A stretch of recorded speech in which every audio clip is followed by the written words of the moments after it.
14वीं वाहिनी एनडीआरएफ जसूर में 3 दिवसीय नॉर्थ जोन एनडीआरएफ की विभिन्न वाहिनियों के बीच अंतरवाहिनी प्रोफेशनल प्रतियोगिताओं का 14 वाहिनी कमांडेंट बलजिंदर सिंह की अध्यक्षता में शुभारंभ किया गया। इस मौके पर कमांडेंट बलजिंदर सिंह सेनानी 14वीं वाहिनी एनडीआरएफ द्वारा प्रतियोगिता के शुभारंभ पर सभी वाहिनियों से आए प्रतिभागियों का स्वागत करते हुए प्रतियोगिता में बढ़ चढ़कर भाग लेने के लिए प्रोत्साहित किया गया।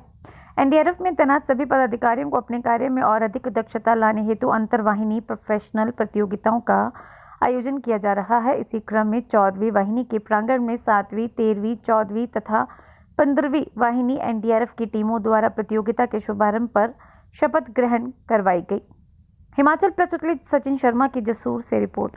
14वीं वाहिनी के हमारे सदस्य हैं, हम इसके साथ जूझ रहे थे और जो सबसे बड़ी प्रॉब्लम कहीं से आ रही थी वो सूचना ही नहीं मिल पा रही थी। जब हम डिस्ट्रिक्ट अथॉरिटी से भी बात करते थे तो उनके लिए भी एक बहुत बड़ी एक समस्या थी, क्योंकि लाइट टूट गई थी, लाइट खत्म हो गई थी, लाइट नहीं थी और कम्युनिकेशन के साधन भी पूरे टूट गए थे और 2 या 3 दिन के लिए टोटल ब्लैकआउट था। कहाँ कितनी ज़्यादा आपको सहायता की ज़रूरत है, वो जो मेन रेस्क्यू एजेंसीज हैं जिन्होंने सहायता पहुँचानी है, उनके पास खबर ही नहीं आ रही थी और कुछ पता ही नहीं चल रहा था कि कहाँ पे कितना ज़्यादा डिज़ास्टर हुआ है।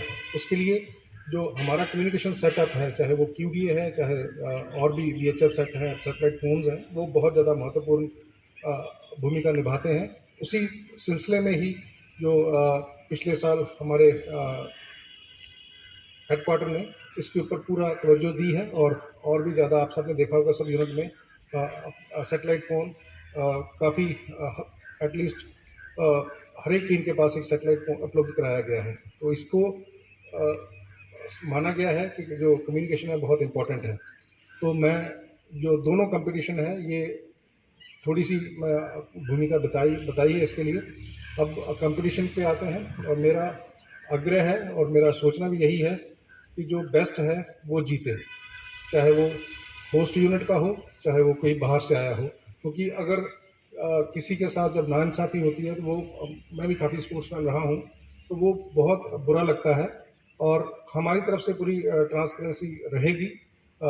आप जब भी कंपटीशन हो आपका मेंबर वहाँ बैठ सकता है। हम कोशिश करेंगे अब इसकी वीडियोग्राफी भी साथ में रखें और जो आप लोग भी जो स्पोर्ट्समैन स्पिरिट है उसके साथ इस कंपटीशन में उतरेंगे और अपना बेस्ट देंगे।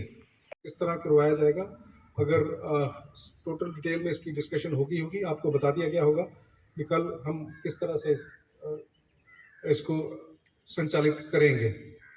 तो इन्हीं शर्तों के साथ एक बार फिर आपका 14वीं वाहिनी के प्रांगण में बहुत बहुत स्वागत है।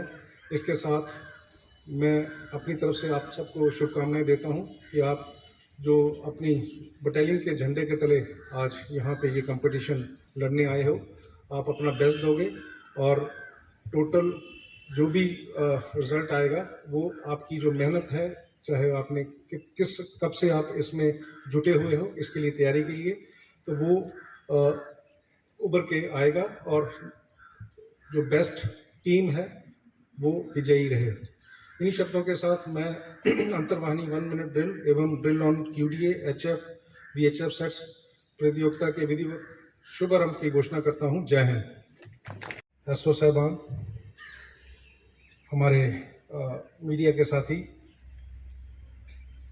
रेस्क्यूअर्स और इस प्रोफेशनल कंपटीशन जो जिम्मेवारी हमको 14वीं वाहिनी को दी गई है उसमें पार्टिसिपेट करने आए अलग अलग इस जोन की वाहिनियों से आए प्रतिभागी, सबसे पहले मैं अपनी तरफ से और इस वाहिनी की समस्त अधिकारी एवं कर्मियों की तरफ से बाहर से आए हुए जितने भी प्रतिभागी हैं उनका स्वागत करता हूं।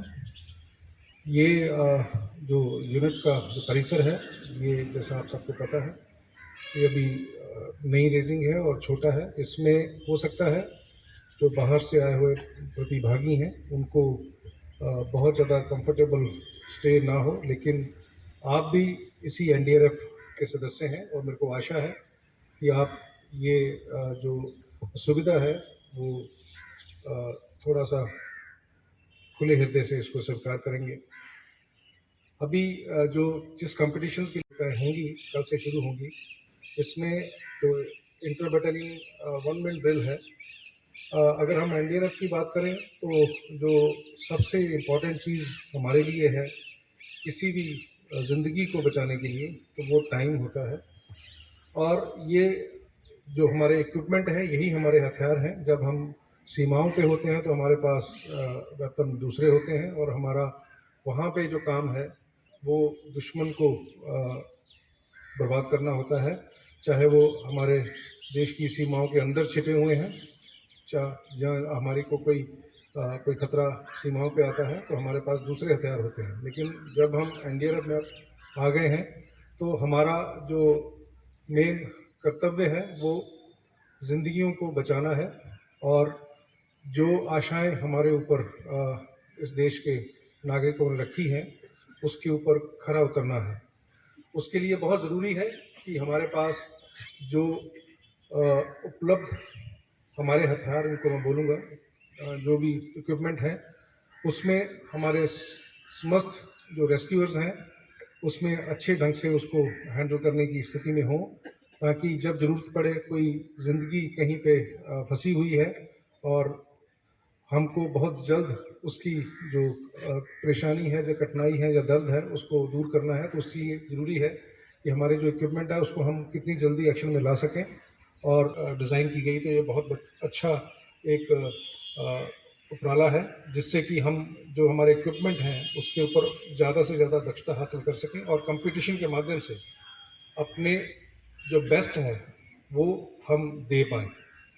ये इसके साथ दूसरा जो कंपटीशन है उसके बारे में थोड़ा सा मैं बोलना चाहूँगा, जो कि ड्रिल ऑन क्यूडीए, एचएफ और वीएचएफ जो सेट्स का कंपटीशन है वो है।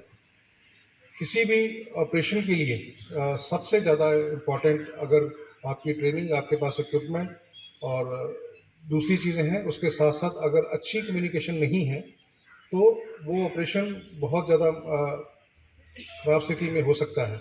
तो जो कम्युनिकेशन है वो, मैं बोलूँगा, रीढ़ की हड्डी। अगर मैं बोलूँ अगर किसी कंपटीशन इसकी ऑपरेशन की, तो मैं गलत नहीं होऊंगा, क्योंकि अगर आप सही समय पर आपको सूचना नहीं मिल जाती है तो आप सही ढंग से अपना जो कर्तव्य है उसको पूरा नहीं कर सकते। लेकिन ज़्यादातर जो हमारी यूनिट्स हैं, अगर हम इस जोन की बात करें तो ज़्यादातर यूनिट्स हमारी हिली एरिया में डिप्लॉयड हैं, और जब भी कभी आपदा आएगी या डिज़ास्टर आएगा तो हमारी जो डिप्लॉयमेंट है हो सकता है बहुत ज़्यादा कठिन एरिया में हो, और वहाँ पर हमारे पास जो कन्वेंशनल हमारे साधन हैं कम्युनिकेशन के, जैसे मोबाइल है, और वो ना चलें। और दूसरी बात, जब भी कभी डिज़ास्टर आएगा तो सबसे पहले जो कम्युनिकेशन है उसका जो सेटअप है हमारा, चाहे वो लाइन कम्युनिकेशन है, चाहे वो मोबाइल सेटअप है, वो सबसे पहले टूटेगा। और हमको जो हमारे पास उपलब्ध